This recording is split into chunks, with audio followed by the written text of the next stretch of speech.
কিছু খাবারের নিজস্ব কিছু গুণ আছে, যেমন কাঁচকলা অনেকেরই পছন্দ না, কিন্তু তোমরা কি জানো কাঁচকলার এই ফেলে দেওয়া যে গায়ের খোসাটা থাকে, ওই খোসাটা বাটা করলে নিমেষেই আর কি অনেকটা ভাত খাওয়া হয়ে যায়।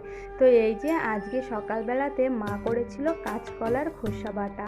তো এটাই ছিল আজকে সকালের খাবার, এই কাঁচকলার খোসা বাটা। যে যে খেয়েছো তাকে তো আর বলতেই হবে না এটার কত টেস্ট।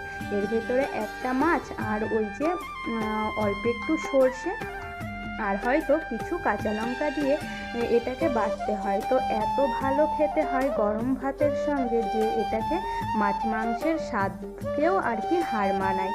তো এই যে সকালবেলাতে আর কি একটু ভাত আর লেবু চিপে নিয়েছি, তাতে তো আর কোনো কথাই নেই। আসলে এত ভালো খেতে হয়েছিল সে আর কি বলবো। তোমরাও একদিন কাঁচকলার খোসা বাটা ট্রাই করতে পারো। তো তারপরে আর একেবারে বিকালবেলাতে একটু ক্যামেরা অন করেছিলাম। এই যে দেখুন, কি তোমাদেরও তো চোখে আর কি মুখে জল আসছে, সেটা আমি নিশ্চয়ই জানি। তো এই যে দেখুন, এটা হলো আমাদের এখানকার ফেমাস ফুচকা, আর খেতে যে এত টেস্ট সেটা আর কি বলবো। তো বিকালবেলাতেই বাবা বাজারের থেকে নিয়ে এসেছিল ফুচকা, আর আজকে অনেকগুলোই ফুচকা নিয়ে এসেছে। তবে খাওয়ার মধ্যে আমি আজ একাই আছি, আর কেউ তেমন বাড়িতে নেই। তো এই যে এটা দেখে তো বেশিক্ষণ আর কি চুপচাপ থাকা যায় না।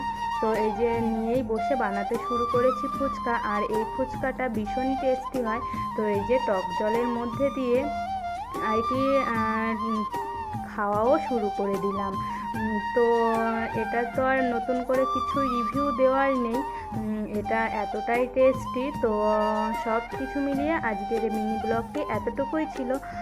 কেমন লাগলো তা অবশ্যই জানিও। সকলে সুস্থ থেকো, ভালো থেকো, আর নতুন বন্ধু হয়ে থাকলে অবশ্যই চ্যানেলটি সাবস্ক্রাইব করে আমার পাশে থেকো।